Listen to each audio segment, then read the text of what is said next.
Welcome to Doug Tech Maths Tutorials. I'm Mr. Doug. Today we want to talk about sets. We want to simplify sets. This is our first lesson on sets. Sets are just irrational numbers left in terms of a square root.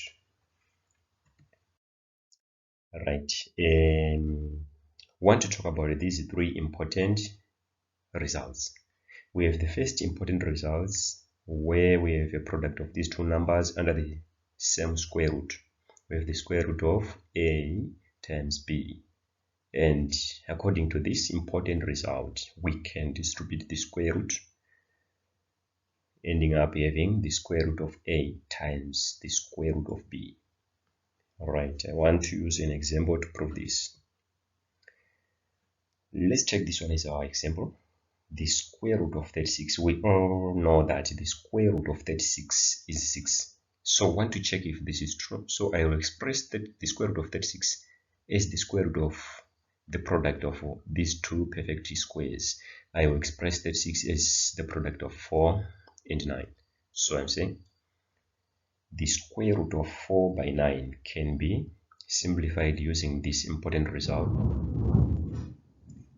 I can distribute the square root, ending up having the square root of 4 times the square root of 9.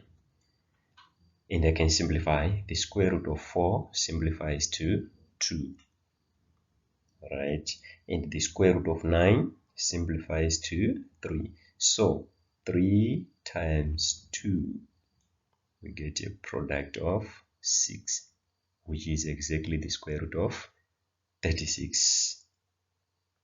Right, done with this first important result.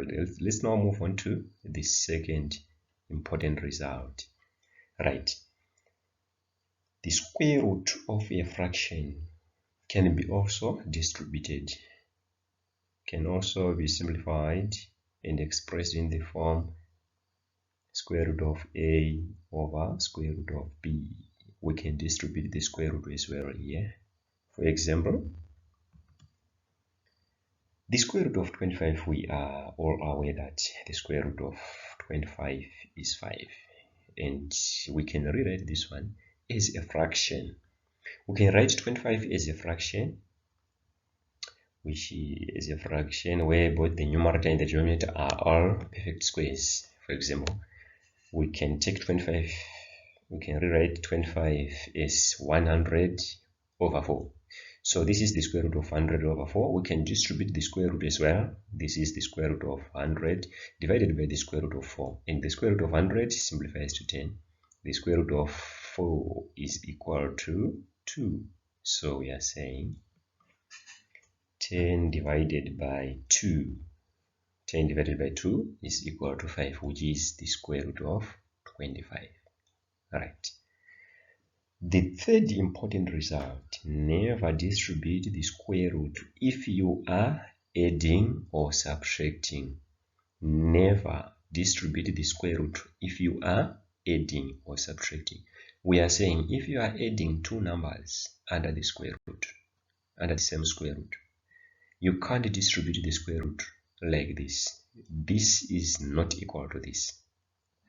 For example, the square root of 13, we all know that the square root of 13 is 3 comma something something. It is an irrational number.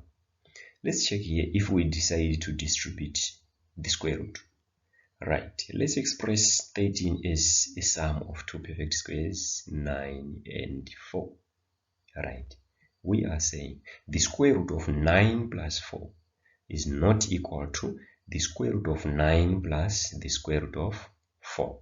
Why? If we simplify this one, we'll get 3. If we simplify this one, we'll get 2. 3 plus 2 is equal to 5, of which the square root of 13 is not equal to 5. The square root of 13 is 3 comma something. It is an irrational number. The square root of 13 is not equal to 5.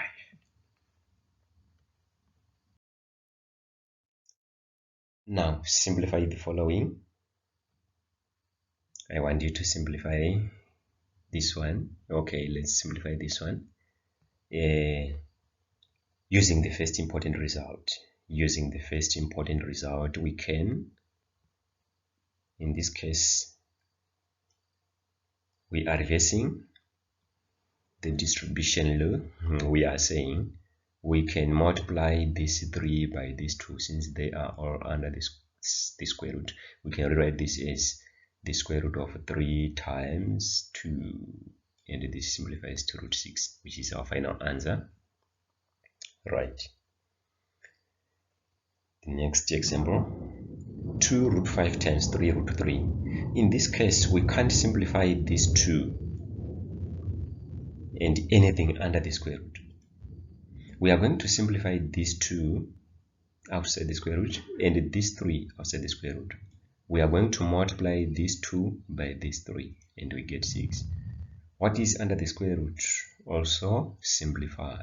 We are saying this 5 will simplify with this 3. So we are saying our answer is 2 by 3 factor of the square root of 5 by 3, and this simplifies to 6 from these 2 and these 3. 5 by 3 simplifies to 15. So our final answer is 6 root 15. Moving on to the next one, the square root of 7 times the square root of 7. In this case, we can multiply 7 and 7 since they are both under the square root.